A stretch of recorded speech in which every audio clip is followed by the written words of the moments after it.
Pick any food rule you live by. There's a decent chance it came from a cereal company, a government agency with a conflict of interest, or someone who simply made it up. Here are 51 of them. 1. Breakfast is the most important meal of the day.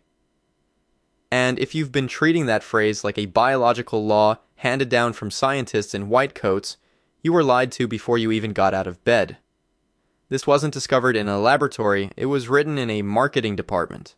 The phrase was popularized in the late 1800s by James Caleb Jackson and then weaponized by cereal manufacturers, most aggressively by Kellogg's, to sell processed grain products to a newly industrialized workforce that needed a reason to buy boxes of shelf-stable carbohydrates every single morning. A 2019 systematic review published in the BMJ analyzed 13 randomized controlled trials and found no consistent evidence that eating breakfast boosts metabolism or aids weight loss, and noted that breakfast eaters tended to consume more total daily calories overall, not fewer. The concept of starvation mode triggered by skipping a morning meal is physiologically implausible over a short fast. Your body does not enter crisis mode because you didn't eat oats at 7 a.m. Decades of intermittent fasting research consistently show that skipping breakfast produces neutral to positive metabolic effects for many people, including improved insulin sensitivity. Individual variation is enormous.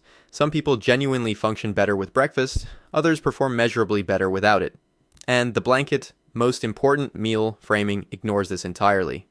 The rule doesn't serve your biology, it served a sales target. You've been optimizing your morning around advice that was essentially a cereal box slogan dressed up as nutritional wisdom, and the most important meal of the day turns out to be whichever one you actually need, not the one someone needed you to buy. 2. For decades, the logic seemed airtight. Fat is calorically dense, fat clogs arteries, fat makes you fat. And low-fat everything was treated as a public health achievement worth celebrating.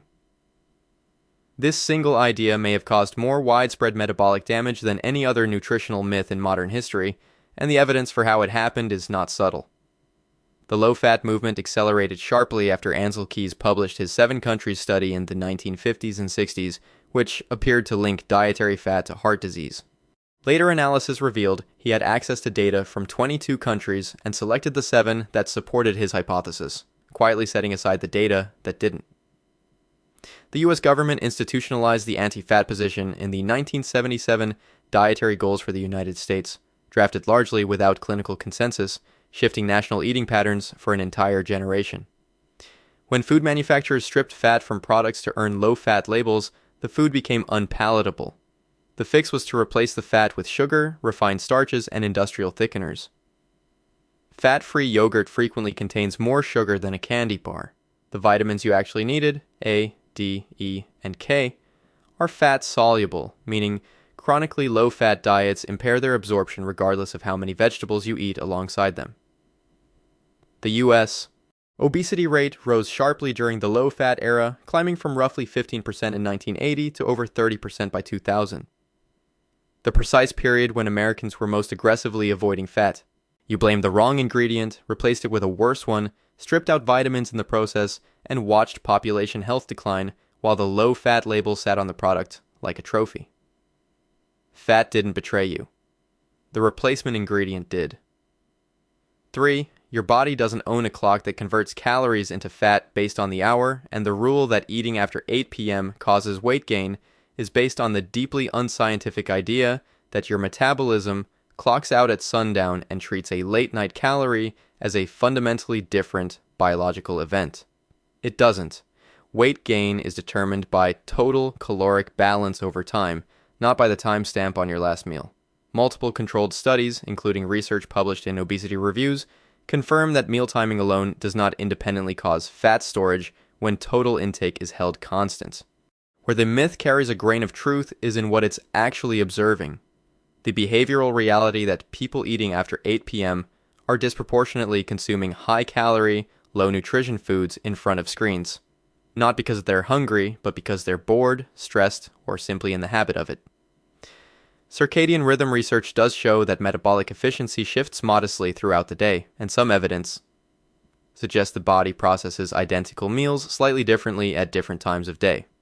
But the effect size is modest and does not justify a hard cutoff rule that dismisses individual schedules entirely. For people working night shifts, late schedules, or non-standard hours, the before 8 p.m. rule is completely meaningless as a health guideline.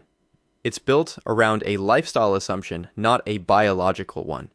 Athletes and fitness-focused individuals frequently eat protein-rich meals late in the evening, specifically to support overnight muscle repair and recovery with well-documented positive results. It's not what time you ate the chips, it's that you ate the entire bag while staring at a screen at midnight. The clock is innocent. The choices you make after dark are a separate conversation entirely. 8 glasses, 8 ounces each, every day without exception. You've probably guilt-counted your water intake against this number for most of your adult life, quietly panicking if you fell short of the quota, and the entire premise rests on a misread recommendation made over 75 years ago.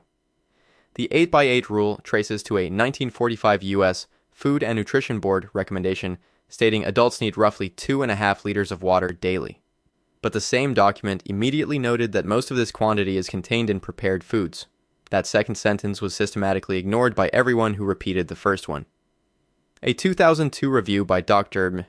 Heinz Valtin, published in the American Journal of Physiology, searched exhaustively for clinical evidence supporting the 8x8 rule and found none.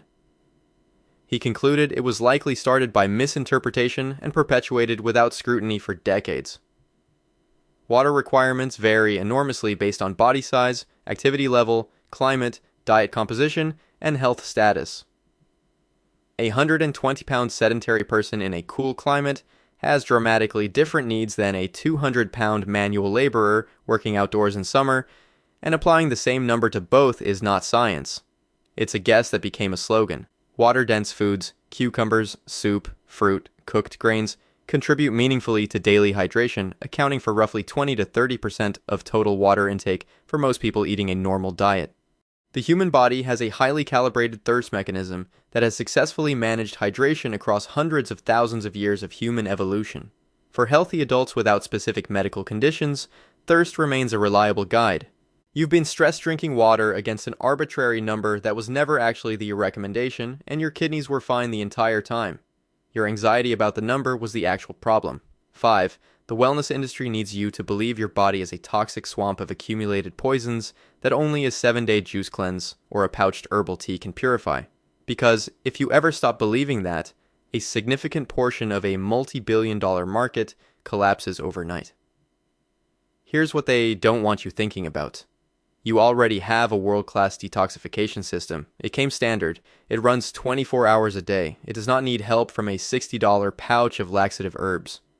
Your liver processes and neutralizes metabolic waste, environmental compounds, alcohol, and medications, converting fat-soluble toxins into water-soluble forms for excretion. Your kidneys filter approximately 200 liters of blood daily, excreting waste through urine with a remarkable precision.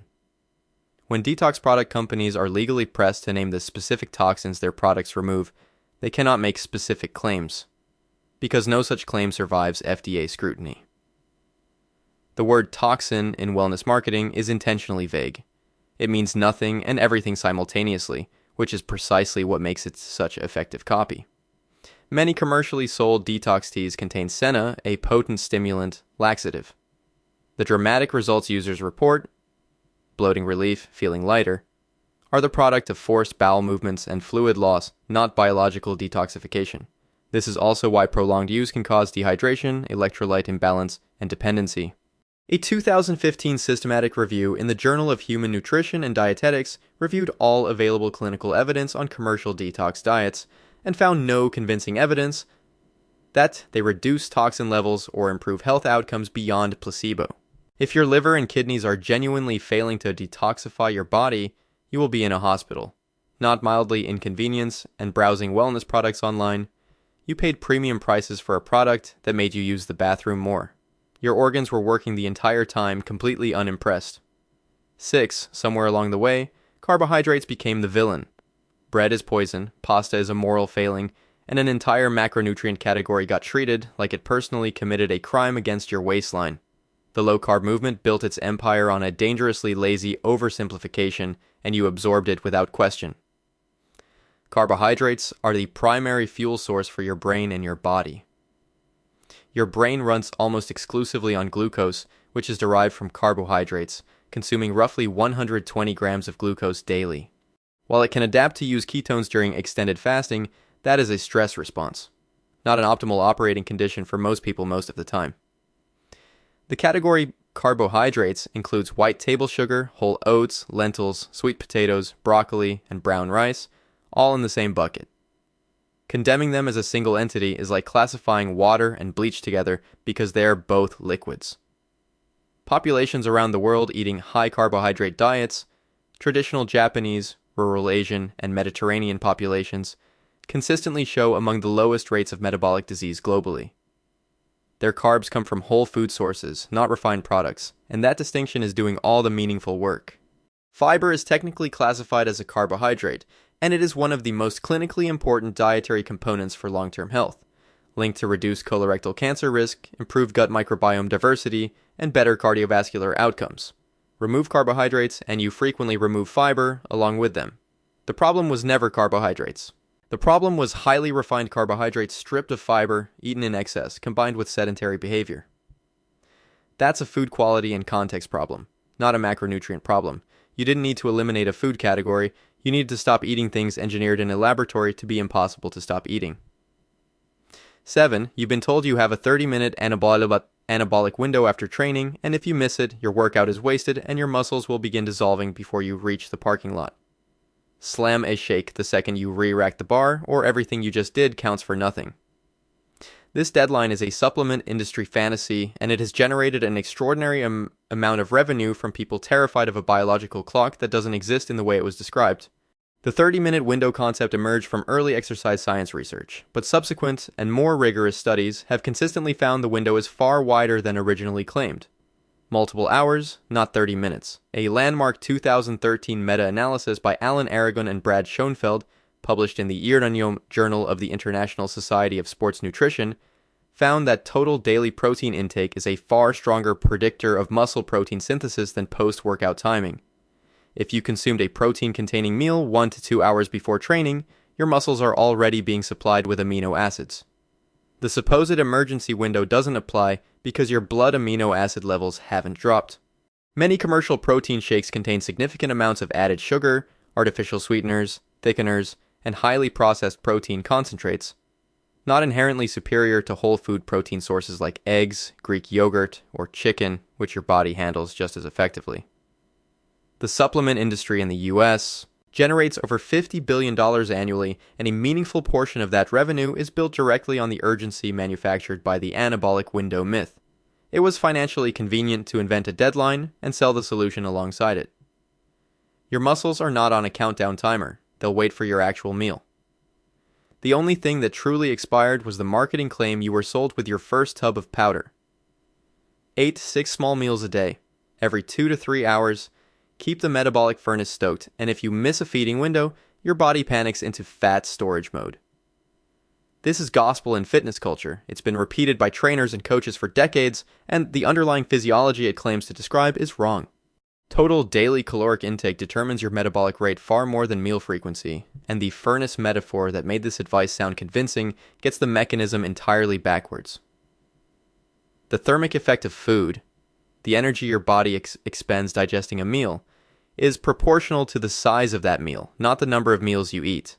Burning the calories in a 2,400 calorie daily diet spread across 6 400 calorie meals produces the same thermic effect as burning them across 3 800 calorie meals.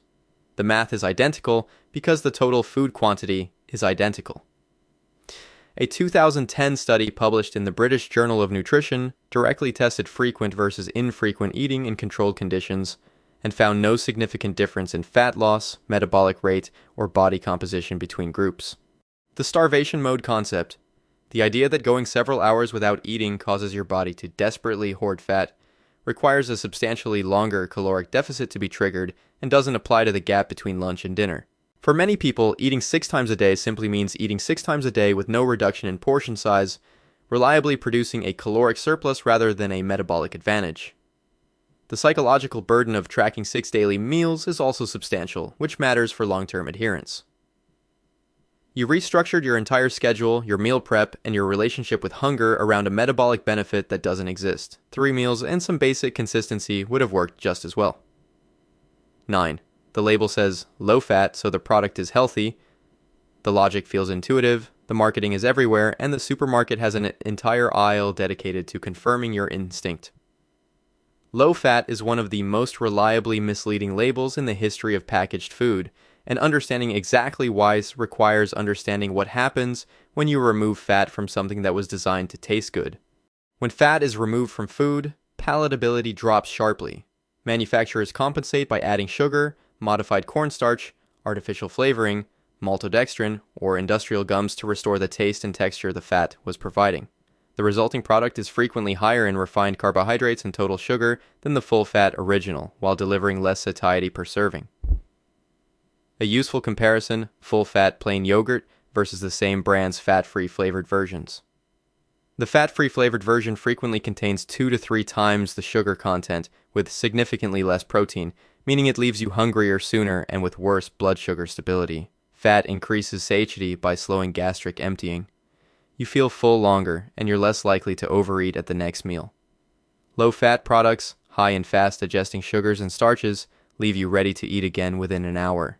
The FDA allows products with fewer than half a gram of fat per serving to be labeled fat-free, and manufacturers can manipulate serving sizes to exploit this threshold.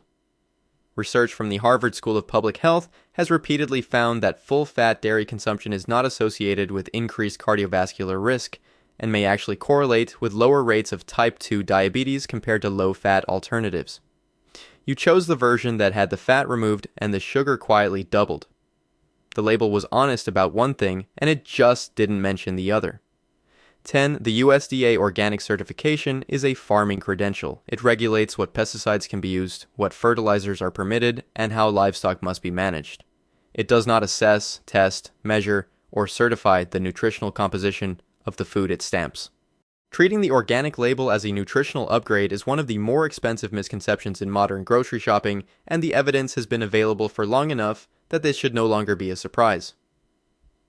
A comprehensive 2012 Stanford meta-analysis published in the Annals of Internal Medicine reviewed 237 studies and found no strong evidence that organic foods are significantly more nutritious than conventionally grown counterparts in terms of vitamin, mineral, or antioxidant content.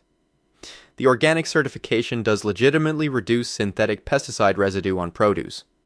This is a real and meaningful distinction that many people reasonably value, but the health implications of conventional pesticide residues at typical dietary exposure levels remain actively debated, and most regulatory agencies set allowable limits well below toxicological thresholds.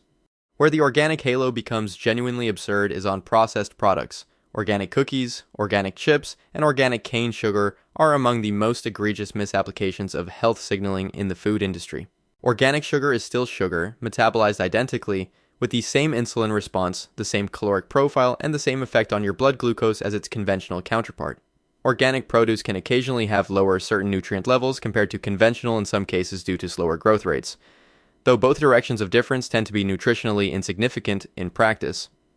You paid more for the farming certificate. The broccoli didn't become more nutritious because of how it was grown. You spent the premium to feel better about buying the same vegetable, and the food industry priced that feeling accordingly. 11. Your liver produces an approximately 75 to 80% of your body's cholesterol internally, and when you eat more dietary cholesterol, it compensates by producing less. The system is self-regulating. You are not a passive accumulator of whatever fat passes your lips, and the dietary cholesterol panic that turned eggs into a public health concern was based on a simplified model that misrepresented how human physiology actually works. The 2015 Dietary Guidelines Advisory Committee, the U.S. government's own nutrition advisory panel, quietly reversed decades of official warnings, removing the 300 milligram daily dietary cholesterol limit and stating that cholesterol is not a nutrient of concern for overconsumption. This reversal received a fraction of the media coverage the original warnings received, which is why most people still don't know the position changed. About 25% of the population are hyper-responders who do show meaningful LDL increases from dietary cholesterol. This is a real subpopulation that benefits from monitoring their intake. The blanket recommendation, however, was applied to everyone, regardless of individual response. The actual drivers of concerning cholesterol patterns are trans fats, highly refined carbohydrates, and excess saturated fat in the context of a processed food-heavy diet. not eggs consumed by otherwise health-conscious people eating whole foods. The egg yolk, which received the most aggressive condemnation, contains choline essential for liver function and neurotransmitter synthesis, vitamins A, D, E, and K, and lutein and zeaxanthin linked to long-term eye health. All of it was being discarded along with the cholesterol that wasn't doing what everyone feared. You threw away the most nutritious part of the egg based on a simplified model the scientific community had already begun walking back. The yolk deserved considerably better than the reputation it was assigned. 12. A calorie is a calorie sounds logical until you remember that your body is not a simple combustion chamber. The idea that 2,000 calories of anything equals 2,000 calories of anything else, and that only the total number matters, is a useful approximation that becomes a genuinely harmful oversimplification when applied as an absolute rule. What a calorie does inside you depends enormously on where it came from. The thermic effect of food varies dramatically by macronutrient. Protein costs 20 to 35% of its own caloric value just to digest. Carbohydrates cost 5 to 15%, and fat costs nearly nothing. 200 calories of chicken breast leaves your body with meaningfully less net energy than 200 calories of butter, purely because of digestion costs. Protein also triggers greater satiety hormone release, specifically GLP-1, PYY, and CCK, compared to equivalent calories from carbohydrates or fat, so you are genuinely less hungry afterward, not just better disciplined. The glycemic response matters independently of caloric value. 100 calories of white rice spike blood glucose and insulin dramatically differently than 100 calories of lentils. And the insulin response directly influences subsequent hunger, fat storage signaling, and your energy availability for the next several hours. Fructose is metabolized primarily in the liver rather than used for immediate cellular energy, giving it a distinctly different metabolic pathway than glucose, even at identical caloric quantities. Calorie counts on nutrition labels are calculated using the Atwater system, a 19th century method based on burning food in a laboratory and assuming your body works the same way.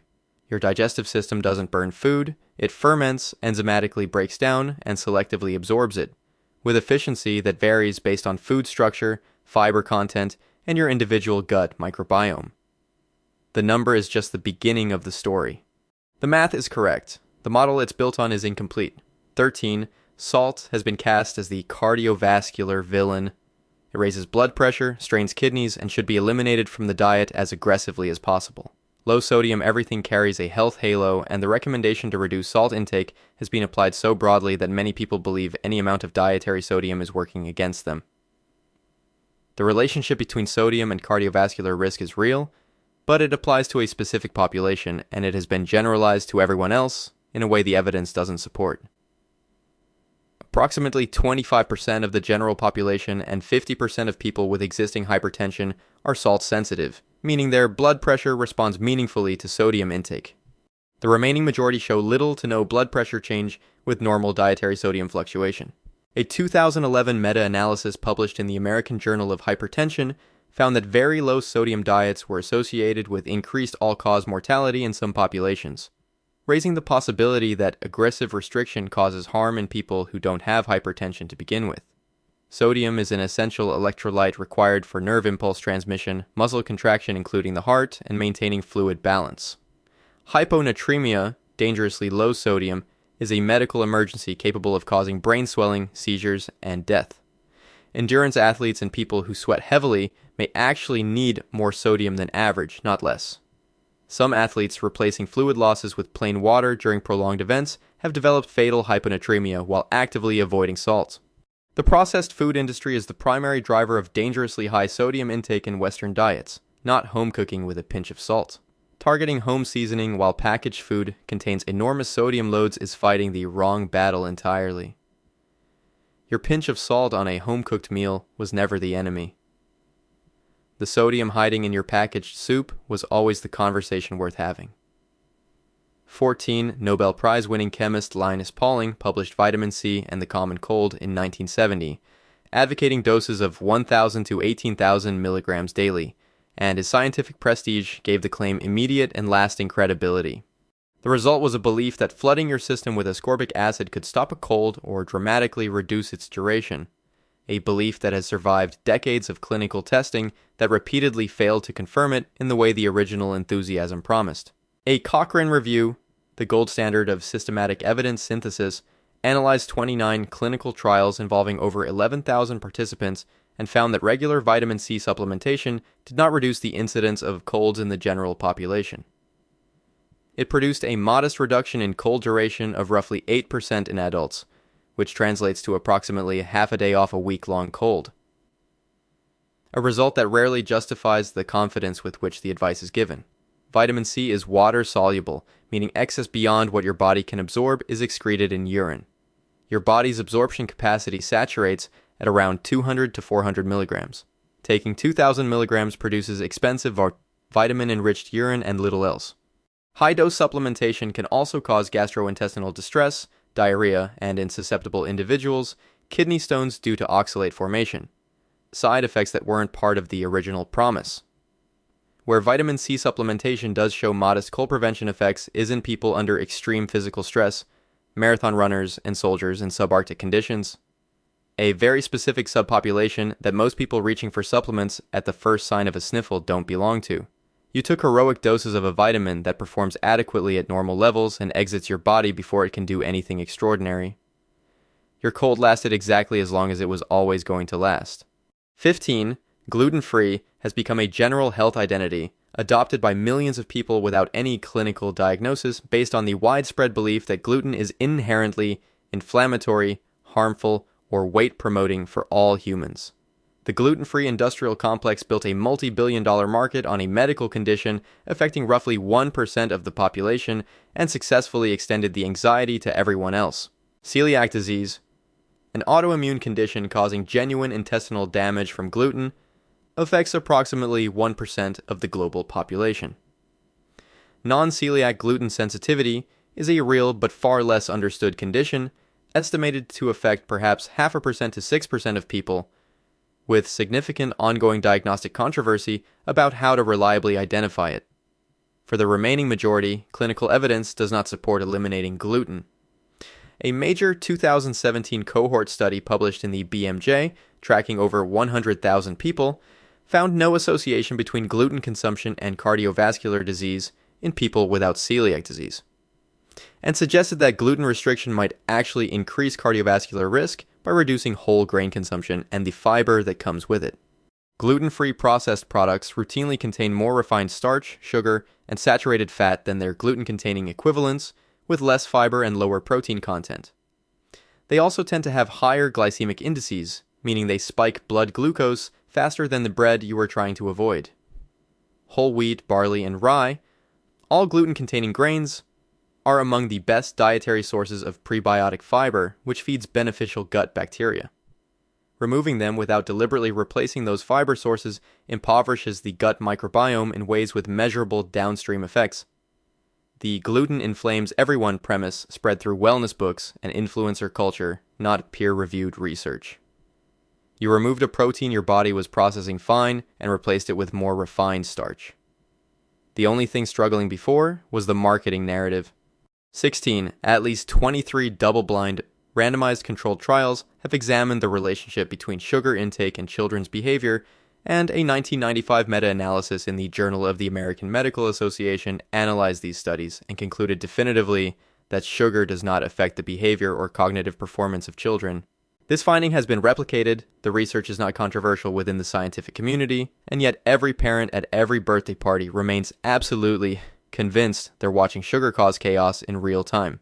The hyperactivity effect is a textbook example of expectation bias.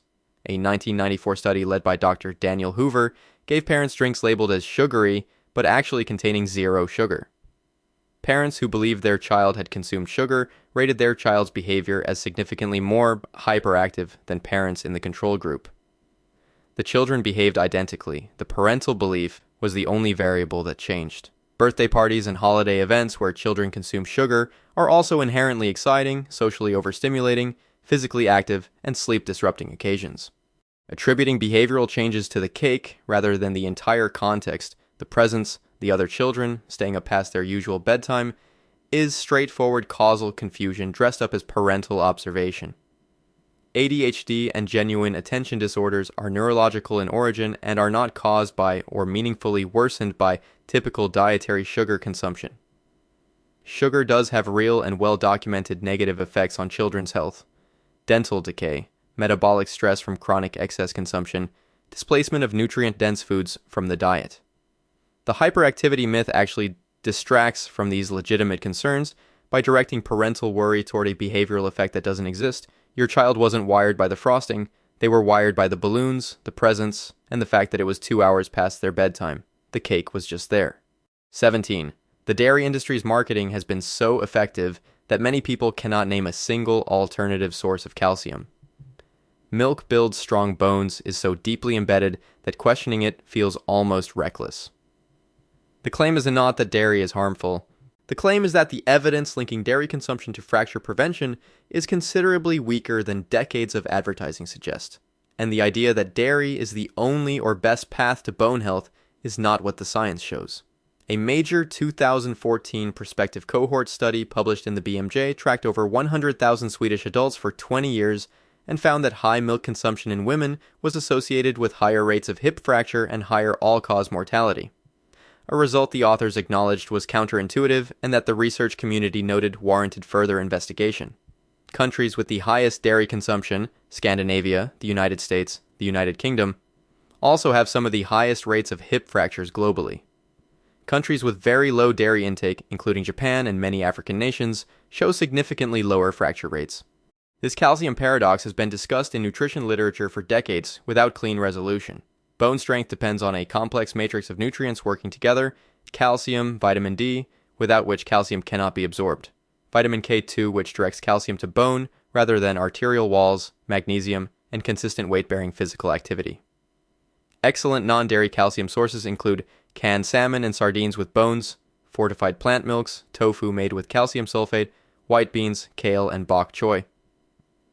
Foods that never received the cultural marketing budget that dairy did. Milk is one source of calcium. It is not the only source, not demonstrably the superior source for fracture prevention, and certainly not the magic bullet the campaigns implied. The bone health formula was always more complicated than a single glass. 18. Microwaving has been demonized for decades as a radiation box that saps the nutritional life out of food, leaving behind a lifeless shell of a meal. And if you've been reheating leftovers with a side of guilt, you are misled about both the science and the terminology. Microwaving is actually one of the best cooking methods for preserving nutrients, specifically because it does the opposite of what people fear. Nutrient degradation during cooking is driven by two primary factors: heat exposure time and water leaching. Microwaves cook food faster than virtually any other method and typically require little to no added water, making them exceptional at minimizing both problems simultaneously. A study comparing cooking methods for broccoli found that boiling reduced glucosinolate content, cancer preventive compounds, by approximately 77%, while microwaving reduced it by only about 11%. Steaming and stir-frying fell between those two extremes. Water-soluble vitamins, particularly vitamin C and the B vitamins, are destroyed by prolonged heat and leach into cooking water. Boiling vegetables and then discarding that water is the most reliably effective method for removing these nutrients from your food. Microwaving avoids both problems entirely. The word radiation in the context of microwave ovens is technically accurate and deeply misleading in equal measure. Microwave ovens use non-ionizing electromagnetic radiation, the same broad category as radio waves, to agitate water molecules and generate heat. This is categorically different from ionizing radiation like X-rays or gamma rays, which can damage DNA and cellular structures. The confusion between these two categories has been extraordinarily useful for people selling alternative cooking philosophies and expensive countertop appliances. You've been boiling the vitamins out of your vegetables and feeling responsible about it, while your microwave sat on the counter, being judged for being efficient. The most nutrient-destructive appliance in your kitchen was always the pot of boiling water, not the machine everyone blamed. 19. A nightly glass of red wine is practically framed as a medical prescription in popular culture. Resveratrol, antioxidants, the French paradox, moderate drinking protects the heart. Delivered with the comfortable authority of settled science and the added bonus of making a daily habit feel virtuous. The cardiovascular benefit of red wine has been dramatically oversold, and the research it rests on has methodological problems significant enough that the conclusion has been substantially revised. The resveratrol hypothesis. The idea that a polyphenol in red wine grapes provides cardioprotection has largely collapsed under clinical scrutiny. Human studies of resveratrol supplementation have repeatedly failed to demonstrate the cardiovascular benefits seen in early animal and cell culture research, and the doses used in animal studies are approximately equivalent to drinking hundreds of bottles of wine daily. The J-curve association showing light drinkers having better health outcomes than abstainers has been undermined by the sick quitter problem. Many abstainers are former heavy drinkers who quit due to health complications, making that comparison group artificially unhealthy and the light drinker advantage illusory. A 2018 Lancet study analyzing data from 195 countries concluded that the safest level of drinking is none, meaning alcohol provides no net health benefit when all risks, including cancer, are fully accounted for. Alcohol is classified as a Group 1 carcinogen by the International Agency for Research on Cancer, the same category as tobacco and asbestos, with clear dose-dependent links to breast, colorectal, liver, esophageal, and oral cancers. Any heart health behaviors observed in moderate drinkers, social engagement, Mediterranean dietary patterns, lower stress, likely explain the associations far better than the alcohol itself. You are consuming a documented carcinogen for the antioxidants. The grapes were always the healthy part of that equation. You could have just eaten the grapes. 20-MSG, monosodium glutamate, has carried a public health reputation as a dangerous additive linked to headaches, neurological symptoms, and a constellation of problems collectively labeled Chinese restaurant syndrome, and this reputation was built almost entirely on a single letter published in the New England Journal of Medicine in 1968. Dr. Robert Homan Kwok wrote a letter describing symptoms he experienced after eating at Chinese restaurants and speculating about possible causes including MSG. This was not a study, it was not controlled research, it was a letter, and it launched decades of dietary hysteria that MSG has never managed to fully escape despite the evidence that followed. MSG is sodium bonded to glutamate, an amino acid that occurs naturally in Parmesan cheese, tomatoes, soy sauce, mushrooms, and anchovies. Foods you eat without alarm, probably regularly. The glutamate in your pasta sauce and the glutamate in Chinese takeout are chemically identical. Multiple double-blind placebo-controlled trials have failed to reliably reproduce Chinese restaurant syndrome symptoms in people who claim MSG sensitivity when they cannot identify which food contains it.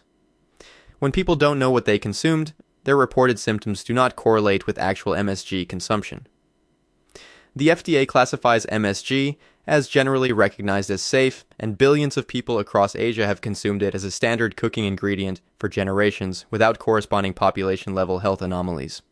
The cultural specificity of the original suspicion, Chinese food receiving scrutiny while Italian food loaded with glutamate-rich ingredients received none, suggests that xenophobia played a meaningful role in which kitchens were treated as the problem. You avoided an ingredient in one cuisine while cheerfully grating Parmesan over everything else. The molecule was the same regardless of which kitchen it came from. The concern was never really about the biochemistry. 21. Every plate must have the right protein-carb-fat ratio, every meal must be nutritionally complete, and eating just fruit for lunch or just eggs for dinner is nutritionally irresponsible. This is the kind of advice that sounds scientific and responsible, but is actually built on a fundamental misunderstanding of how your body manages nutrition across time. Your body doesn't balance nutrition meal by meal. It balances across days, and sometimes across weeks, using stored reserves precisely because food intake has always been inconsistent across human history. Nutritional adequacy is assessed over time, not per sitting. Your liver stores glycogen, fat-soluble vitamins, iron, and other nutrients as reserves for exactly this reason. A single nutritionally incomplete meal does not create a deficiency. That's not how nutrient storage and depletion works at the physiological level. Traditional eating patterns worldwide routinely involve meals that would fail a modern balance plate audit. Breakfast in many cultures is coffee and bread. Lunch in others is a single ingredient staple grain. These populations don't show the deficiency diseases the per meal balance doctrine would predict because the body keeps a running account across the week, not across each individual plate. The MyPlate model and its predecessor, the food pyramid, are simplified communication tools designed for public messaging, not scientifically optimized eating templates that nutrition researchers themselves actually follow at every meal. Obsessive per-meal balance can contribute to orthorexic patterns, a clinical concern involving pathological preoccupation with eating correctly that meaningfully impairs quality of life, social function, and the ability to eat with other people without anxiety. Meal composition does matter for satiety and blood sugar stability, and including protein, fat, and fiber in meals is a practical tool worth using.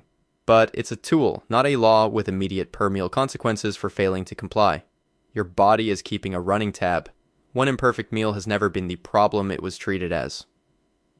22. Honey, maple syrup, coconut sugar, and agave are treated in wellness culture as essentially health foods, natural, minimally processed, fundamentally different from refined white sugar, and metabolized by your body in some meaningfully better way. This is the naturalistic fallacy applied to sweeteners, and your liver has no interest in the origin story of the fructose it's processing. Sucrose, table sugar, is 50% glucose and 50% fructose. Honey is approximately 40% fructose and 30% glucose. Maple syrup is primarily sucrose with trace minerals. Coconut sugar is 70 to 80% sucrose. Agave is 55 to 90% fructose, actually higher in fructose than high fructose corn syrup, which makes it arguably the most misleadingly marketed sweetener in the health food space. The molecular differences between these products are trivial to your metabolic machinery. Fructose is metabolized almost exclusively in the liver, regardless of which plant it came from. When consumed in excess, from any source, it contributes to hepatic fat accumulation, elevated triglycerides, and insulin resistance through the same biochemical pathway. A 2009 study published in the Journal of Clinical Investigation directly compared fructose-sweetened beverages to glucose-sweetened beverages in overweight adults. The fructose group showed significantly greater visceral adiposity, increased LDL particle size, and decreased insulin sensitivity compared to the glucose group at similar total caloric intake. Honey does contain small amounts of antioxidants, enzymes, and trace minerals. The quantities are so small relative to the sugar content that obtaining any meaningful nutritional benefit would require consuming enough honey to cause significant metabolic harm simultaneously. The glycemic index differences between these sweeteners are real, but clinically insignificant at typical serving sizes. You paid considerably more for sugar that came out of a different plant. Your pancreas received an identical memo regardless of the source. 23. Goji berries, acai, spirulina, moringa, maca. These aren't ordinary foods in the popular imagination. They're superfoods. Special, extraordinary. Capable of things that lesser foods cannot accomplish. The word superfood appears on packaging, in magazine headlines, and across social media with the implied authority of a scientific designation, and it is none of those things. Superfood is a marketing term. It has no regulatory definition, no scientific classification, and no clinical meaning whatsoever. The European Union recognized this clearly enough to ban the term on food packaging in 2007, unless backed by specific authorized health claims, correctly identifying it as inherently misleading marketing language rather than meaningful nutritional information. Every food marketed as a superfood is simply a nutrient-dense whole food. Blueberries contain anthocyanins and vitamin C. So do dozens of other berries available at a fraction of the price of imported Himalayan variants. The super is about the brand story, the origin narrative, and the exotic origin, not the biochemistry. Acai bowls, frequently marketed as the ultimate superfood delivery vehicle, can contain 600 to 900 calories when assembled with granola, honey, and fruit toppings. The base ingredient is genuinely nutritious. The preparation converts it into something metabolically indistinguishable from dessert. Spirulina is legitimately nutrient-dense, but is typically consumed in 3 to 5 gram doses per day, while the clinical research showing benefits use doses many times larger. Dusting a smoothie with a half teaspoon of spirulina powder provides nutritional theater, not meaningful supplementation. Domestic kale, lentils, sardines, eggs, and walnuts are among the most nutrient-dense foods available at any price point. None of them particularly fashionable, none of them expensive, none of them requiring an Instagram strategy to justify their existence. You're spending a premium to feel special about groceries. The humble foods were always doing the same job. 24. Never skip meals.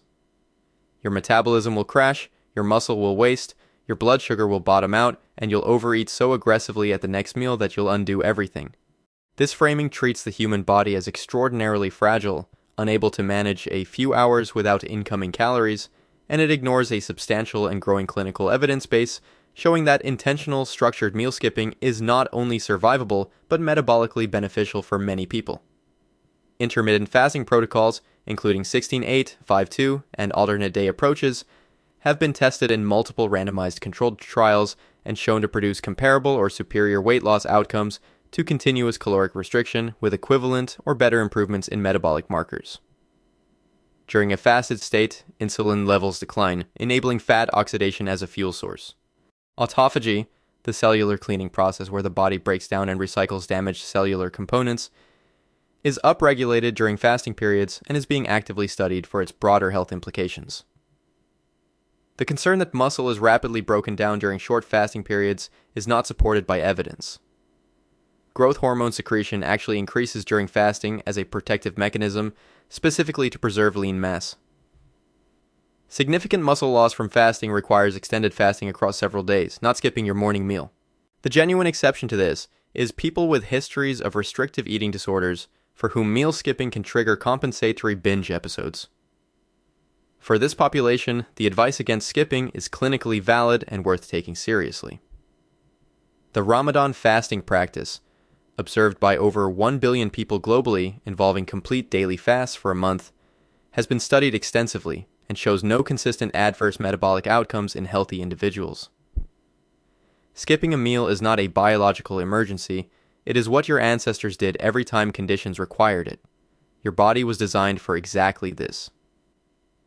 25. Most commercial brown bread in the grocery store is white bread with brown coloring added, and the shopping logic that equates color with nutritional quality has been exploited so consistently and so profitably that the deception barely registers anymore. Brown bread, wheat bread, multigrain bread, these labels communicate a health identity that the ingredient list frequently does not support. Many commercial wheat breads and multigrain breads are made primarily from refined white flour with added caramel coloring or molasses to produce a brown appearance and signal wholesomeness. The label wheat bread is not synonymous with whole wheat bread. All bread is technically made from wheat. The distinction that matters is whole wheat, meaning the entire wheat kernel, bran, germ, and endosperm is retained, preserving fiber, B vitamins, vitamin E, and minerals. Refined white flour retains only the starchy endosperm, with most micronutrients and essentially all fiber stripped away during milling. The glycemic index of commercial whole wheat bread, approximately 69 to 72, is not dramatically different from white bread at approximately 70 to 75, because the fine grinding of whole wheat flour disrupts the fiber matrix that would otherwise slow glucose absorption. Stone ground and coarse ground whole grain breads are genuinely lower glycemic because the grain structure remains partially intact. FDA labeling requires that whole wheat be specified if true whole grain is the primary ingredient. Products labeled multigrain, 7-grain, or made with whole grains may contain only token amounts of actual whole grain. The ingredient list is where the real information lives. If whole wheat flour is the first ingredient, it qualifies. If enriched wheat flour appears first, you're holding refined white flour with synthetic vitamins added back in after the nutritious parts were removed. You've been buying the color, not the content. Read the ingredients list or you're paying a premium for dye and implication. 26. Coffee has been on a cultural health roller coaster for decades, alternating between beloved morning ritual and guilty vice linked to anxiety, heart problems, and all manner of physiological harm. And the evidence has landed fairly decisively in a place that the hand-wringing around it never anticipated. Coffee, in the context of modern nutrition research, is among the most consistently health-associated beverages studied, and the evidence runs directly counter to the reputation it accumulated from decades of casual suspicion. Coffee is the largest dietary source of antioxidants for most people in Western countries. Not because it is extraordinarily antioxidant-rich per gram, but because it is consumed in high enough quantities that the cumulative polyphenol intake becomes nutritionally significant.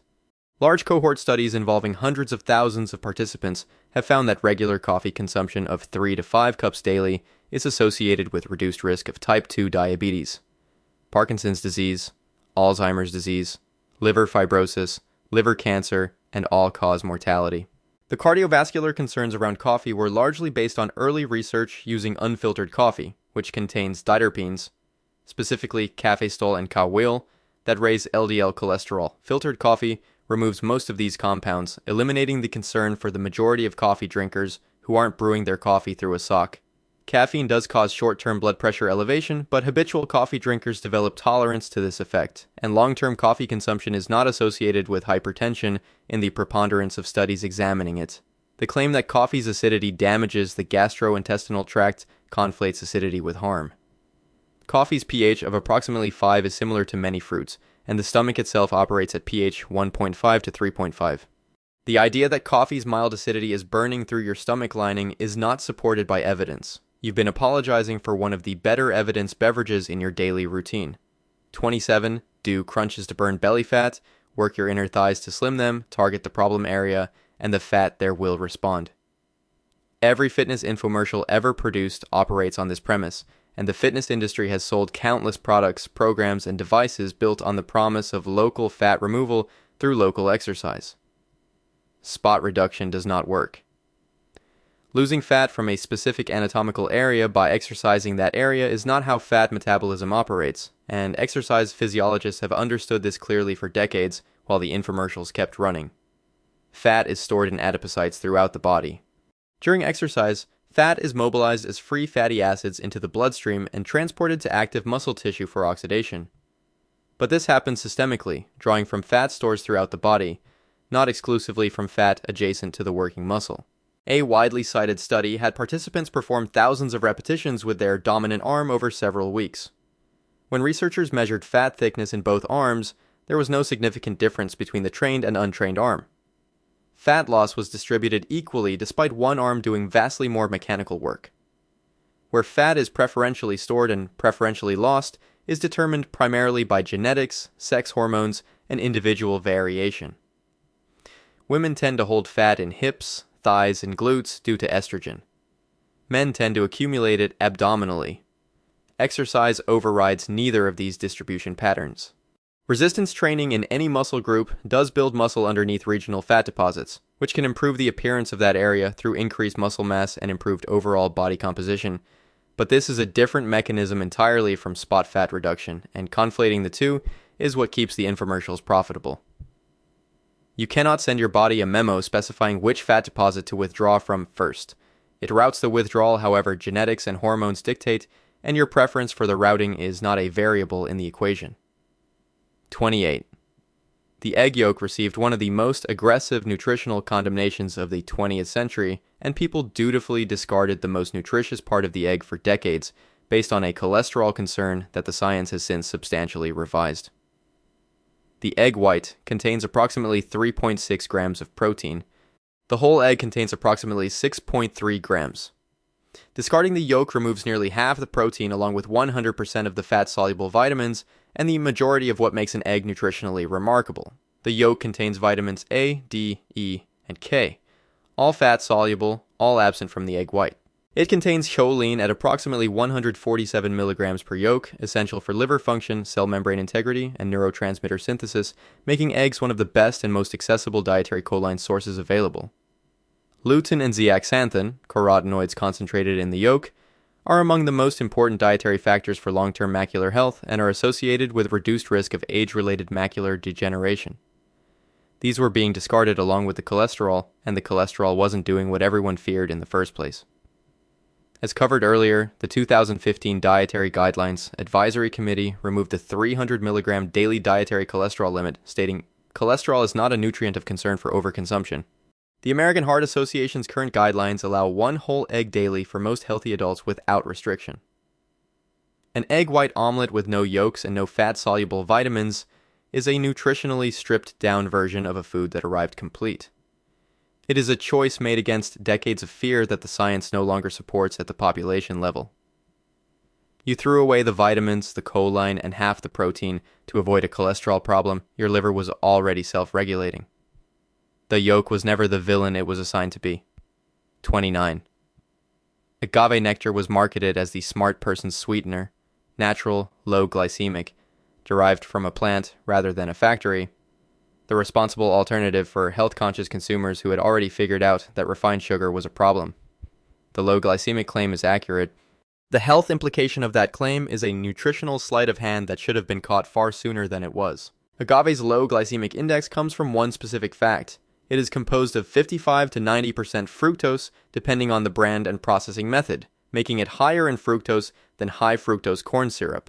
Fructose does not trigger insulin release or raise blood glucose in the short term, which is where the low GI designation comes from. It is metabolized almost exclusively in the liver, where excess fructose is converted to fat through de novo lipogenesis, contributing to non-alcoholic fatty liver disease, elevated triglycerides, and insulin resistance.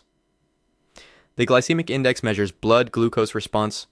It does not measure liver fat accumulation or triglyceride production, the metabolic story that actually matters with high fructose sweeteners. A 2009 study published in the Journal of Clinical Investigation directly compared fructose-sweetened beverages to glucose-sweetened beverages in overweight adults. The fructose group showed significantly greater visceral adiposity, increased LDL particle size, and decreased insulin sensitivity compared to the glucose group at similar total caloric intake. Commercial agave syrup is also a heavily processed product. It involves enzymatic conversion of inulin, a fiber found in the agave plant, into fructose. The tapped from a cactus by smiling villagers imagery the marketing implies does not reflect the industrial process that produces it. Agave marketing was constructed specifically around emerging awareness of high GI foods as a concern and positioned agave as the solution without disclosing that it trades one metabolic problem for another. Your liver noticed. It always does. 30. Juice comes from fruit. Fruit is healthy, therefore juice is healthy. The logic is clean enough that parents have been pouring orange juice as a morning health gesture across generations, and the food industry has been happy to reinforce it with labels that say 100% fruit juice and natural source of vitamin C. Juice is nutritionally closer to a soft drink than it is to whole fruit, and the single processing step that creates it removes the one feature that makes fruit metabolically valuable. A medium orange contains approximately 3 grams of fiber. An 8-ounce glass of orange juice, requiring roughly 3 to 4 oranges to produce, contains approximately half a gram of fiber. The fiber is discarded with the pulp, and it is the fiber doing most of the meaningful work. Fiber slows glucose absorption, extending satiety and flattening the glycemic response. Remove it, and you are left with a concentrated sugar solution that enters the bloodstream rapidly, producing an insulin spike with a profile very similar to drinking a soft drink. The glycemic index of orange juice is approximately 50 versus a whole orange at approximately 43, a difference but a narrowing one when you account for the fact that nobody drinks 8 ounces of orange juice as a snack and stops. A glass of 100% fruit juice can contain 20 to 30 grams of sugar. A can of cola contains approximately 39 grams. The category difference between health drink and soft drink at those quantities is more perceptual than metabolic. Research on whole fruit consumption consistently shows protective associations with chronic disease. Research on fruit juice consumption shows no such consistent associations, and in some studies shows adverse associations with metabolic outcomes. The fiber was doing the heavy lifting the entire time. You engineered it out, concentrated the sugar, and called the result a morning ritual. 31. Artificial sweeteners promise the perfect outcome. All the sweetness, none of the calories, no guilt, no blood sugar disruption, a clean workaround to the sugar problem. Diet soda, sugar-free syrups, calorie-free everything. The biological reality is more complicated than the marketing acknowledged, and the certainty with which these products were positioned as safe alternatives outpaced what the evidence actually supported. A 2022 major prospective study published in PLOS Medicine following over 100,000 French adults found that higher artificial sweetener consumption, particularly aspartame and acetylsulfame potassium, was associated with increased cardiovascular disease risk, directly contradicting their positioning as heart-safe sugar alternatives. Animal and early human studies suggest artificial sweeteners may disrupt gut microbiome composition, altering bacterial populations involved in glucose metabolism. A 2022 study published in Cell found that saccharin and sucralose in particular altered microbiome profiles in ways that impaired glucose tolerance in a subset of participants. The cephalic phase response suggests that intensely sweet tastes, whether from sugar or its substitutes, trigger anticipatory insulin and digestive responses. Some researchers hypothesize that repeated sweet taste signaling without caloric follow-through may dysregulate appetite and cue subsequent food-seeking behavior that partly offsets the caloric savings. Artificial sweeteners are 200 to 600 times sweeter than sugar.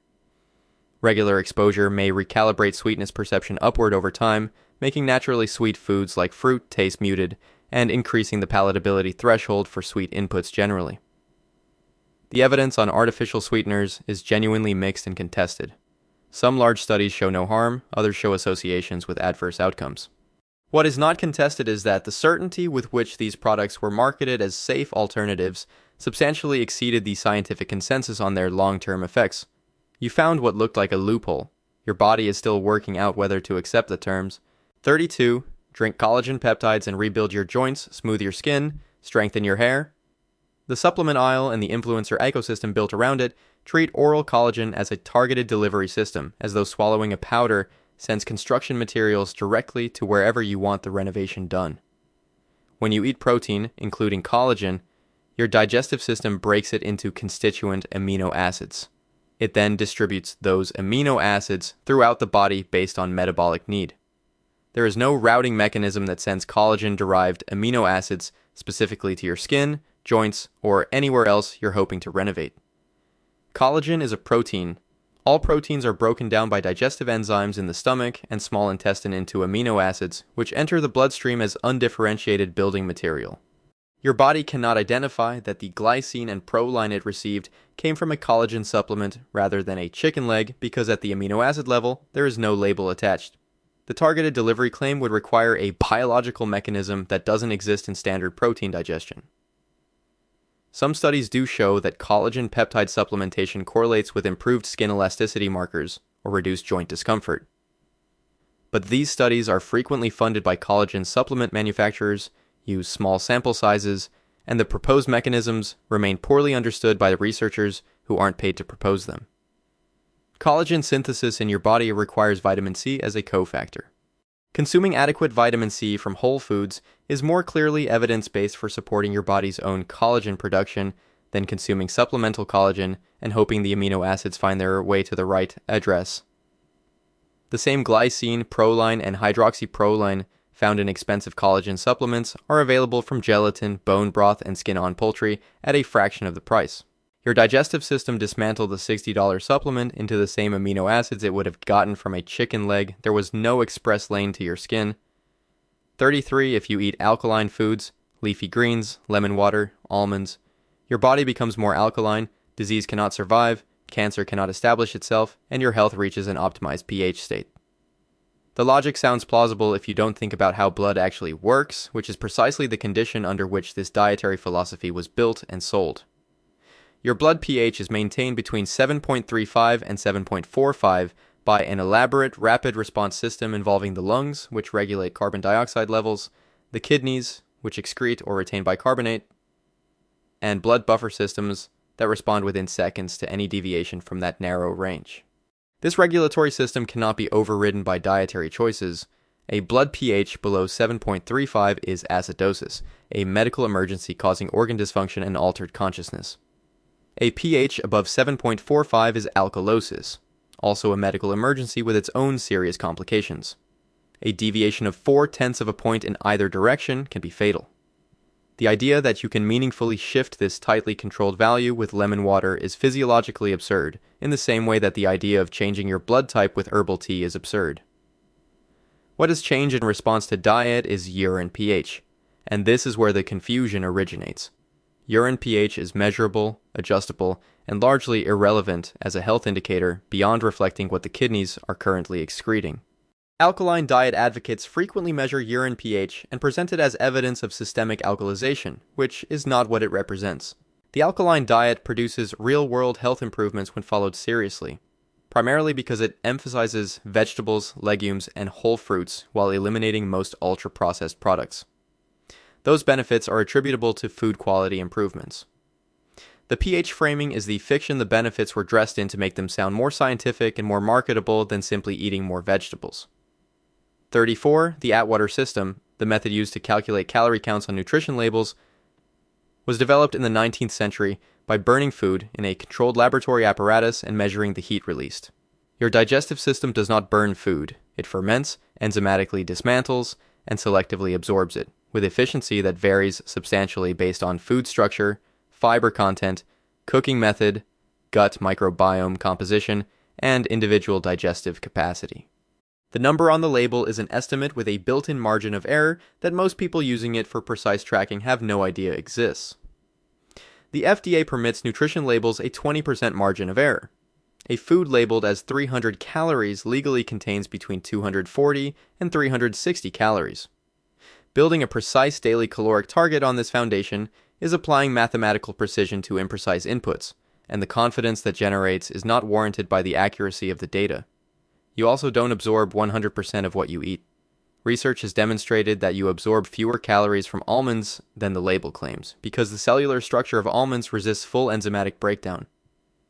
Beans, lentils, and other high-fiber foods similarly yield fewer absorbed calories than their label values predict. The people getting the best results from calorie counting are generally not doing so because they're hitting precise targets. They're doing so because the act of tracking creates awareness of what they're consuming, which changes behavior regardless of whether the numbers are accurate. Use the calorie count as a directional compass pointing toward more or less. It is genuinely useful for that.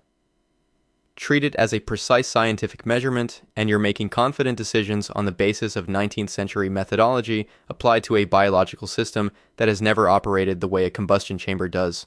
The number points in the right direction. It was never the law. 35. Spinach built its iron reputation through decades of parental authority, cartoon mythology, and the kind of nutritional shorthand that sticks precisely because it's simple. And the full story of how iron from spinach actually behaves in your body is considerably less heroic than the legend suggests. Spinach does contain iron. The problem is that the iron it contains is non-heme iron, the plant form, which is inherently less bioavailable than heme iron from animal sources. Typical absorption rates for non-heme iron range from 2 to 20% compared to 15 to 35% for heme iron from meat and fish. You're working with a fraction of the stated quantity from the start. Spinach compounds this problem by also containing oxalic acid, which forms insoluble compounds with iron and calcium, further blocking absorption of both minerals. The oxalate content partially explains why eating a large spinach salad doesn't translate to meaningful iron loading the way the reputation implies. Cooking reduces oxalate content somewhat, but doesn't eliminate the inhibitory effect, meaning cooked spinach is better, but still not the iron delivery vehicle popular culture made it out to be. The origin of the spinach iron myth involves a frequently cited decimal error. German chemist Erich von Wolff allegedly misplaced a decimal point in 1870, publishing spinach's iron content as 35 milligrams per 100 grams instead of 3.5 milligrams. Historians have complicated the specifics of this story over time, but the fundamental point stands. The reputation vastly outpaced the bioavailable reality. Vitamin C consumed alongside non-heme iron does significantly enhance its absorption, which means pairing spinach with tomatoes or citrus improves its practical contribution. But that's an active compensation for an inherent limitation, not a confirmation of superiority. Superior plant-based iron sources include lentils, white beans, tofu, pumpkin seeds, and fortified cereals. None of them had a cartoon. The spinach got the marketing, the lentils did more of the work. 36 Intuitive eating sounds like the most reasonable dietary philosophy available. Eat when you're hungry, stop when you're full, trust your body, abandon the obsessive tracking and the rigid rules. The liberation it promises is real, and the clinical framework behind it is more nuanced than its popular version.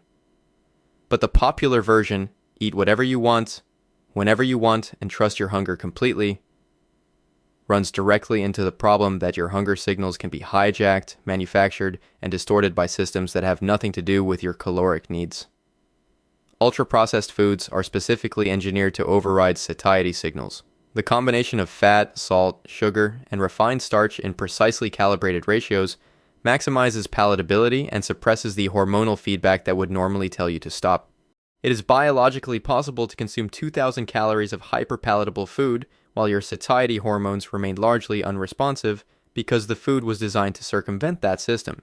Sleep deprivation elevates ghrelin, the hunger hormone, and suppresses leptin, the satiety hormone, producing genuine feelings of hunger that are not correlated with caloric need. People consistently eat more after poor sleep, and the hunger they feel is physiologically real, not a failure of willpower. Emotional and psychological hunger, driven by stress, boredom, or anxiety, produces genuine urges to eat that are not distinguishable from caloric hunger at the level of felt experience. Genuine intuitive eating as a clinical framework addresses this. It involves learning to distinguish physical from emotional hunger, which requires practice and often structured support, not simply removing all rules and following impulse. Your appetite is also shaped by gut microbiome composition, with bacterial species producing compounds that interact with hunger signaling in ways researchers are still mapping. Trusting hunger signals is wise when the system hasn't been manipulated. A trillion-dollar food industry worked very deliberately to manipulate it. Following those signals blindly assumes an integrity in the system that was never guaranteed. 37 high-protein diets damage your kidneys. This warning has been passed down through medical advice, parental concern, and cautious trainer guidance for long enough that many people treat it as settled clinical fact rather than a recommendation that applies to a specific population and was then generalized far beyond it. In healthy people with normal kidney function, there is no evidence that high protein intake causes kidney damage, and the distinction between healthy adults and people with existing kidney disease is doing all the meaningful work in this conversation. The basis for the concern is real. The kidneys filter waste products from protein metabolism, including urea, and higher protein intake does increase this filtration workload. In people with existing chronic kidney disease, this increased load can accelerate disease progression, and protein restriction is legitimately recommended for those patients. That is a valid clinical recommendation for a specific condition. It is not evidence that high protein intake damages healthy kidneys. A 2018 systematic review published in the Journal of Nutrition and Metabolism found no evidence of adverse renal effects from high protein intake in healthy adults. Elite athletes consuming 2 to 3 grams of protein per kilogram of body weight daily, far above standard recommendations, do not show elevated rates of kidney disease compared to the general population, which would be expected if the mechanism applied to healthy kidneys. The protective role of adequate protein in muscle preservation, metabolic health, and satiety, particularly in aging adults at risk of sarcopenia, meaningfully outweighs the theoretical risk of moderate protein excess in people without pre-existing kidney conditions. Know your actual kidney function before making protein restrictions on the basis of a warning designed for a population you may not belong to. The caution was aimed at a specific group and attached itself to everyone else through repetition rather than evidence. 38 dark chocolate, at meaningful cacao percentages, has a substantive evidence base for cardiovascular and cognitive benefits, and yet it carries the cultural baggage of being a guilty pleasure requiring justification rather than a nutrient-dense food worth including deliberately. The reputation is wrong in a direction that has caused real nutritional self-denial for no evidence-based reason. Cacao beans are among the most concentrated sources of flavonols in the human diet, particularly epicatechin. These polyphenols have been shown in clinical trials to improve endothelial function, blood vessel health, reduce blood pressure, and improve blood flow to the brain.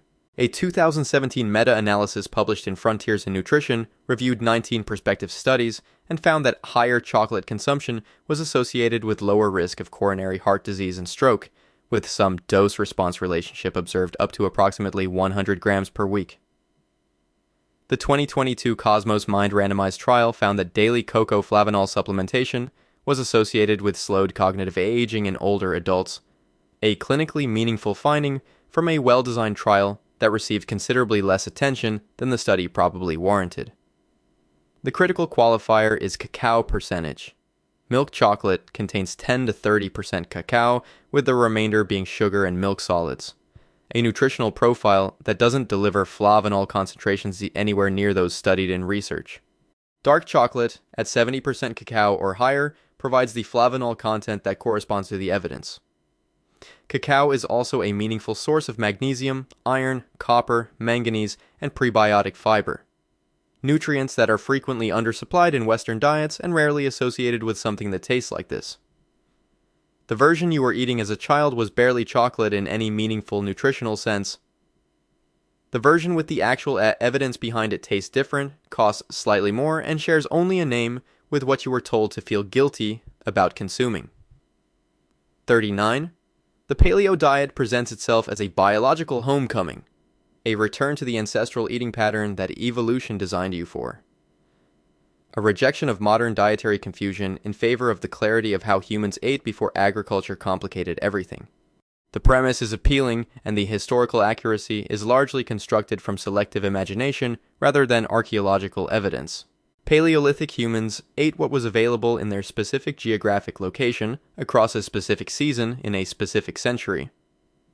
And that reality varied so dramatically across continents and time periods that no single dietary template can honestly claim to represent it. Early humans in coastal environments ate shellfish and marine mammals. Inland populations ate large herbivores. Arctic populations ate almost entirely animal products. Equatorial populations ate predominantly plant matter. The ancestral diet was not a unified protocol, it was geographic opportunism. Starch consumption among early humans is now well documented through analysis of ancient dental calculus, fossilized plaque. The evidence reveals that cooked starches, including tubers and roots, formed a significant part of early human diets. Humans have multiple copies of the amylase gene, which codes for starch digestion compared to other primates. A clear signal of evolutionary adaptation to cooked carbohydrates that the paleo framework tends to quietly set aside. Wild meat available to Paleolithic humans was dramatically leaner than modern domesticated livestock, with a substantially different fatty acid profile. Ancient tubers bore almost no resemblance to a modern supermarket sweet potato. Many foods promoted on current paleo diets, including almonds, walnuts, and leafy greens in their present form, are products of extensive selective breeding and are genetically distinct from their wild ancestors. The diet can produce real health improvements when followed strictly, primarily because it eliminates ultra-processed products. Those benefits are real. The historical premise they were wrapped in was fiction assembled to make the marketing more compelling. 40, you worked out, you need electrolytes, you need carbohydrate replenishment, and the neon bottle on the shelf was developed by scientists for exactly this situation. The sports drink industry built its entire consumer market on this framing, and the gap between who those products were actually designed for and who ends up buying them is where the money lives. Sports drinks were originally developed for elite endurance athletes, specifically for events lasting more than 60 to 90 minutes at high intensity, where glycogen depletion and electrolyte loss through prolonged sweating are genuine physiological concerns. The prototypical use case was competitive distance running and cycling. It was not a 45-minute gym session on a Tuesday morning. A standard 20-ounce sports drink contains approximately 35 grams of sugar and 150 calories. A moderate 45-minute gym workout burns approximately 250 to 400 calories. Consuming a sports drink before, during, or after a typical workout meaningfully reduces or eliminates the caloric deficit the exercise created. For workouts under 60 minutes at moderate intensity, water is physiologically adequate for rehydration. Sodium loss through normal sweating in a standard workout is negligible relative to total dietary sodium intake throughout the day. You do not need to replace it with a purpose-formulated beverage. The sports drink industry conducted research on elite athletes and then built a marketing campaign that extended those findings to the recreational exerciser who operates under different physiological conditions and has different needs. The branding, professional-looking athletes, scientific-sounding electrolyte language, implied clinical utility that the evidence doesn't support for casual exercise. When genuine electrolyte replacement is needed during prolonged heat exposure or extreme exertion, coconut water, diluted fruit juice with a pinch of salt, or simply food and water provide what's necessary. You drank the marathon runner's recovery fuel after a Tuesday jog. The drink didn't know the difference. Your calorie count did. 41. Fresh is best. Fresh produce purchased today and consumed immediately represents nutritional superiority over anything that entered a freezer, and choosing frozen is a compromise made by people with fewer options or less commitment to their health. This hierarchy has the evidence running almost entirely in the opposite direction. And the nutritional case for frozen vegetables is strong enough that the persistent stigma around them says more about cultural assumptions than it does about food science.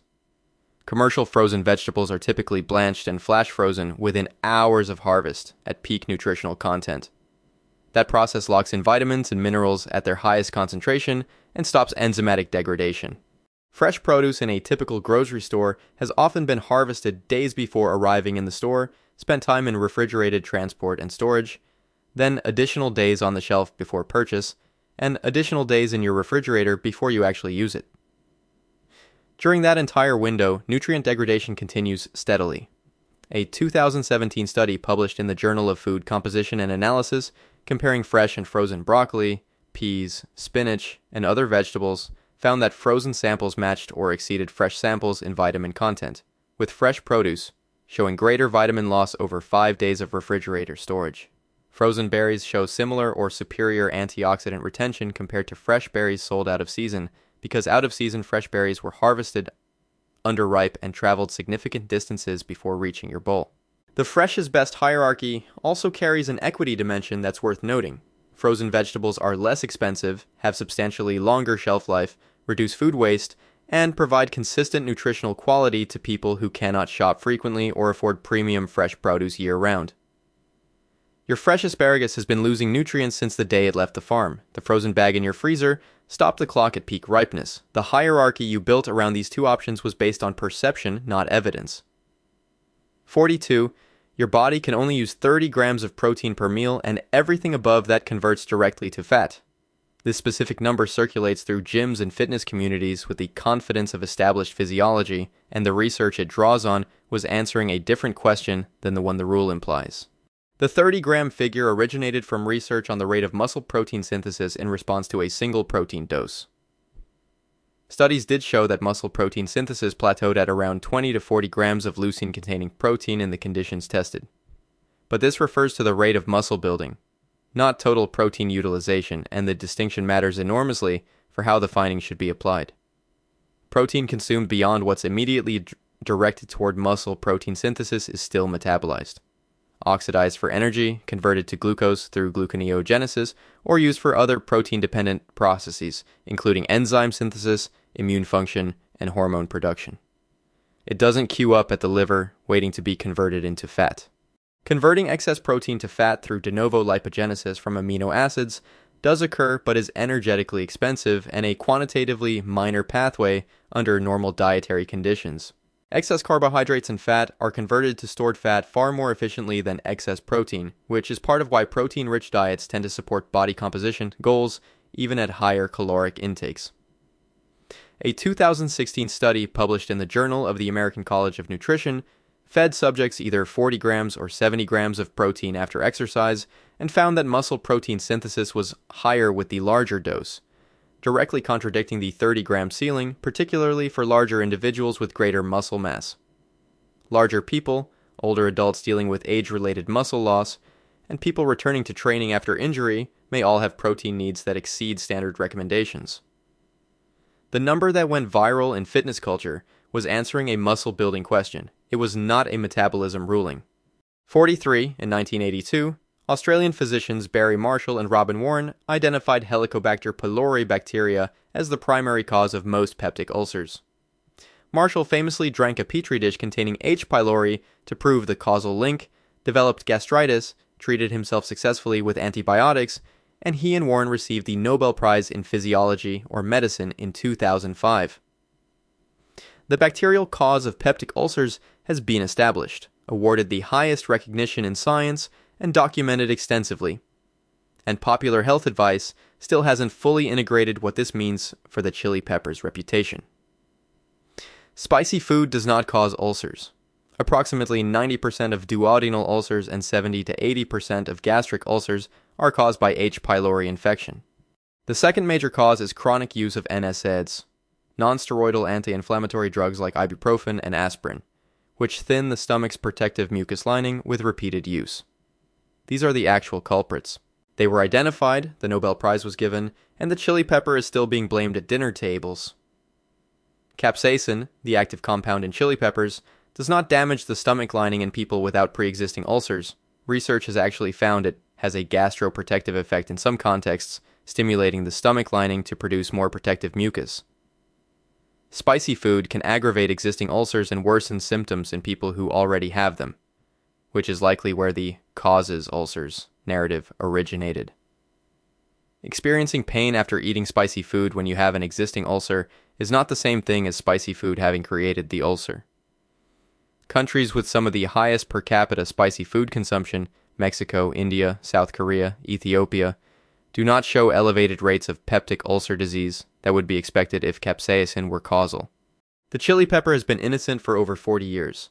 The bacterium was always the answer. The myth just had better brand recognition.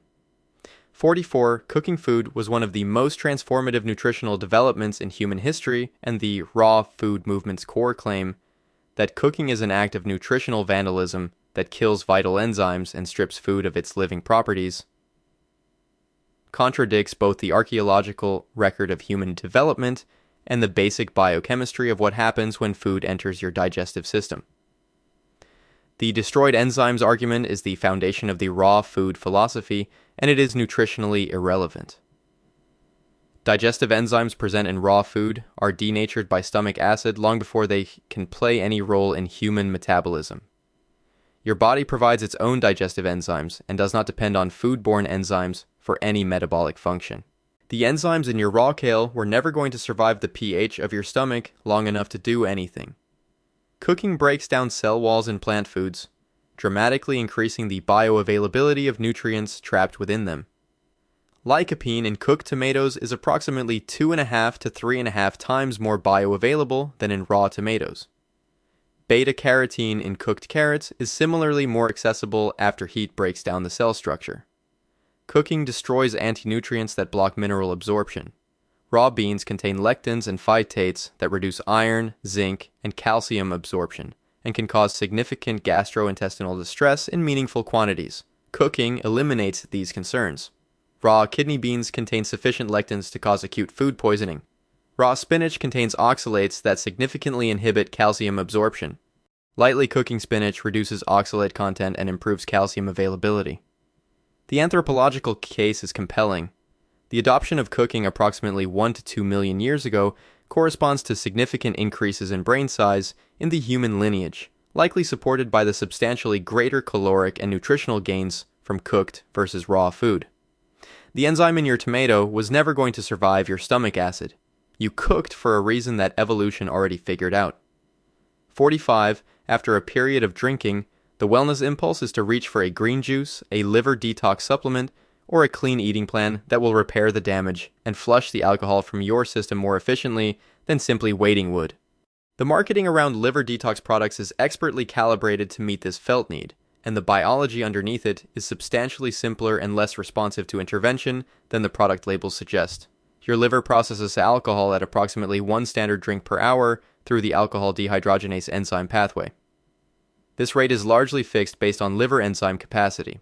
It cannot be meaningfully accelerated by hydration, specific foods, or supplements. Coffee, water, green juice, and liver detox products leave this processing rate unchanged because the rate is determined by enzyme availability, not by what else is in your system encouraging it to work faster. Milk thistle, silymarin, is the most common ingredient in commercial liver detox supplements and does have some evidence supporting its use in people with existing liver disease, particularly alcoholic and non-alcoholic fatty liver disease. There is no evidence that it speeds alcohol metabolism or detoxifies a liver already processing a normal alcohol load in a healthy person. The genuine nutritional concern after heavy alcohol use is real, but different from what the detox framing addresses. Alcohol is a diuretic and impairs absorption of thiamine, folate, and magnesium, while increasing urinary excretion of zinc and potassium. Rehydrating and eating nutrient-rich foods addresses these real deficits, not by detoxifying, but by restoring what was genuinely depleted by the alcohol's specific effects on absorption and excretion. Genuine alcohol detox in the clinical sense, withdrawal from alcohol dependence, is a serious medical process that can involve seizures and requires medical supervision in severe cases. This is an entirely different phenomenon from what a wellness supplement addresses.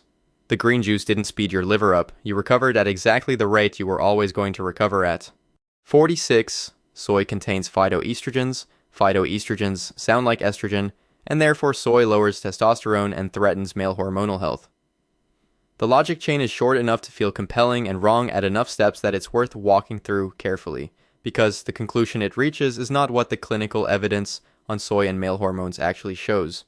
Phytoestrogens, specifically isoflavones found in soy, do bind to estrogen receptors. They bind with approximately 100 to 10,000 times lower affinity than endogenous estradiol. Their net effect depends on the receptor subtype, the tissue type, and the body's existing estrogen levels. They can act as weak estrogen agonists or antagonists depending on context, which is meaningfully different from simply being estrogen. A 2021 meta-analysis published in Reproductive Toxicology reviewed 41 studies of soy consumption in men and found no significant effect on testosterone, estradiol sex hormone-binding globulin, or sperm quality at typical dietary intake levels. Documented cases of gynecomastia attributed to soy are extremely rare case reports involving men consuming extraordinary amounts, the equivalent of several liters of soy milk daily for extended periods. These are not representative of normal soy consumption patterns.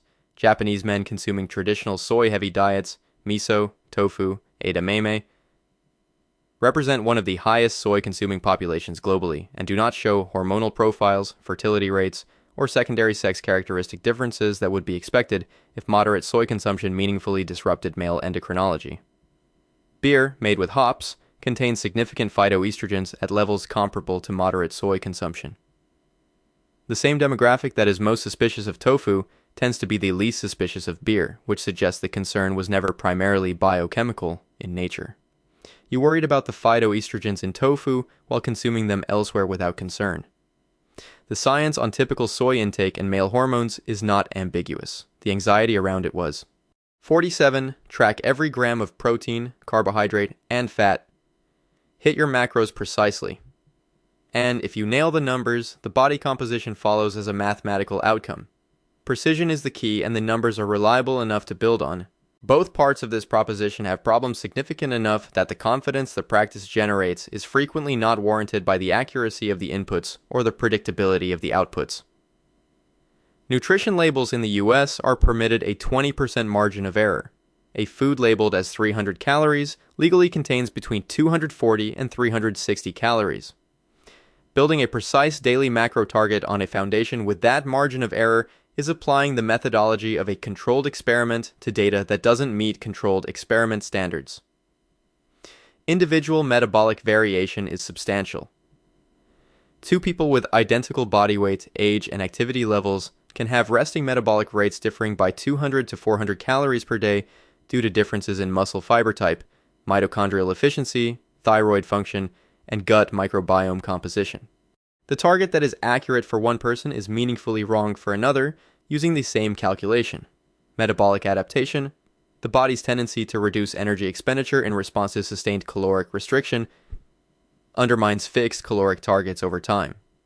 The number that was accurate in week 1 may be significantly off by week 8 as your body adjusts its energy expenditure in response to the deficit.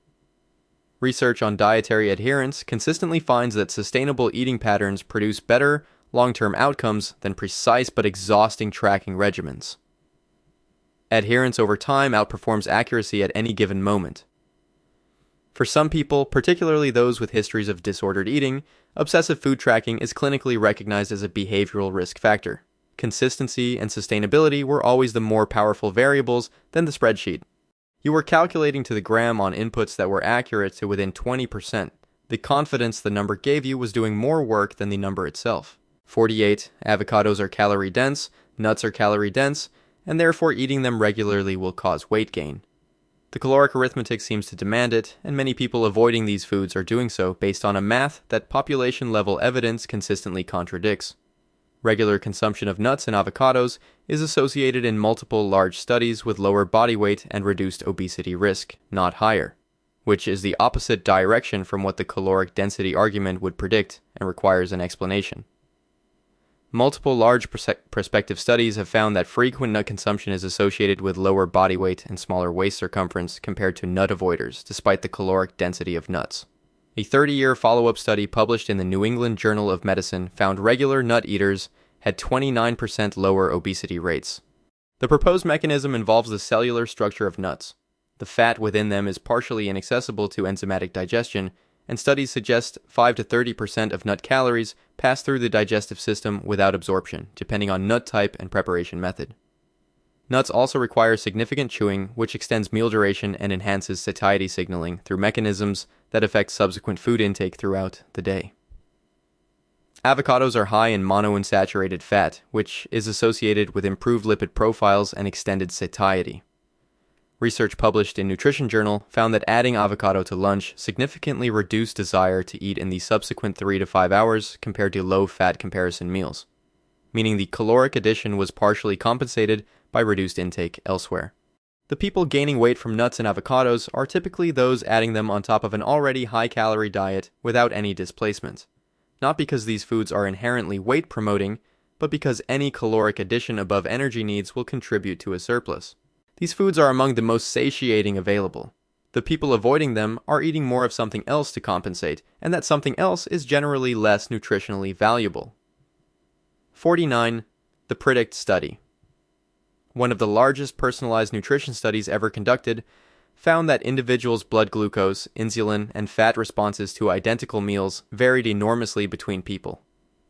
The same bowl of oatmeal produced dramatically different glycemic responses in different individuals depending on gut microbiome composition, genetics, sleep, and stress levels.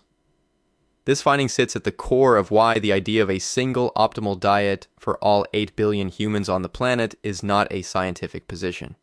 It is a marketing position adopted by every dietary ideology that has ever needed to sell books, supplements, or a philosophy.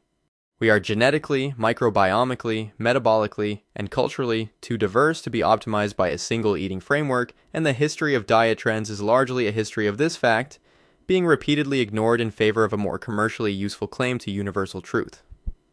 Lactase persistence, the genetic ability to digest lactose in dairy into adulthood, is present in approximately 65% of the global adult population. For the other 35%, dairy-heavy dietary recommendations are inherently problematic, regardless of what any universal guideline states, because the biology doesn't cooperate. Genetic variation in the taste receptors affects food preferences and dietary adherence in ways that meaningful prescriptions must account for. Prop super tasters experience bitter compounds in vegetables, coffee, and cruciferous foods far more intensely, affecting which foods they can sustainably include in a long-term pattern. Cultural context determines what eating patterns are psychologically sustainable. A clinically optimized dietary framework that requires abandoning every social, family, and cultural food tradition is not practically optimal for a human being living in the actual world with other people in it. The genuinely universal dietary principles that survive scrutiny across populations are few but consistent. Eat mostly whole foods, prioritize vegetables and legumes, minimize ultra-processed products, and maintain a healthy weight. Everything else is variation, context, and someone else's perfect answer to a question they never actually asked you. 50. Nutrition science is presented to the public with a confidence that its methodology does not consistently support, and the history of its most prominent reversals is long enough that the appropriate consumer response is calibrated skepticism rather than either wholesale trust or wholesale dismissal. The dietary fat and heart disease position was reframed substantially. The 300 mg dietary cholesterol limit was removed. Margarine was recommended over butter until the trans fat evidence made that recommendation worse than the problem it was solving. Hormone replacement therapy recommendations were revised significantly. Coffee went from suspect to associated with longevity. Eggs went from landmine to acceptable. The positions on salt, red wine, and saturated fat remain contested in the peer-reviewed literature. These reversals happened not because scientists were incompetent, but because nutrition research faces methodological challenges that make confident conclusions genuinely difficult. Food frequency questionnaires and dietary recall surveys, the most common data collection methods, have well-documented reliability problems. Participants misremember, misreport, and estimate portions inaccurately. These imprecise inputs produce imprecise outputs reported with statistical confidence. Randomized controlled trials, the gold standard in medicine, are exceptionally difficult in nutrition research. You cannot blind people to what they're eating, compliance is imperfect, meaningful outcomes like disease take decades to develop, and controlling for confounding variables in free-living humans is nearly impossible. Industry funding is a documented problem. Studies funded by food and supplement industries are multiple times more likely to produce results favorable to the funder's products. A single dramatic finding from a single study, especially one that justifies buying an expensive product, should be weighted far below replicated findings from independent sources and study designs that can actually support the claimed conclusion. Use nutrition research as a directional guide. Treat any singular claim of certainty with proportional suspicion. The most honest position nutrition science can hold is a clear accounting of what it doesn't yet know with confidence. 51. Keto, paleo, vegan, carnivore, Mediterranean, raw food, low fat, low carb. Every major dietary ideology arrives with the implicit or explicit claim that this is the correct way for humans to eat, and the confidence with which each one is promoted rarely matches the complexity of what the evidence actually shows about human dietary variation. There is no single optimal diet for all people. This is not a failure of nutrition science to find the answer yet. It is the answer, and it is less commercially useful than every alternative. The PREDICT study found that identical meals produce dramatically different metabolic responses across individuals based on gut microbiome composition, genetics, sleep, and stress. Meaning the concept of a universally optimal meal is not supported by the most rigorous personalized nutrition research available. Every body processing food differently is not an obstacle to finding the right answer. It is the right answer. The genuinely universal principles that survive scrutiny across all populations and dietary frameworks are consistent but unglamorous. Eat mostly whole foods, prioritize vegetables and legumes, minimize ultra-processed products, maintain a healthy weight, and find an eating pattern you can sustain without it consuming your life or your sense of identity. Everything built on top of those foundations is variation, individual preference, cultural context, and someone selling a framework with more specificity than the evidence warrants. The perfect diet is not the one that appeared in a best-selling book, generated a supplement line, or required you to identify yourself by what you refuse to eat. It is the one that matches your biology, fits your life, includes food you actually want to eat, and doesn't require you to believe in it the way you'd believe in a religion. 51 lies, and the last one is the biggest. That someone else already figured out the answer that was always going to be specific to you. If you want to see more, click the video on screen now.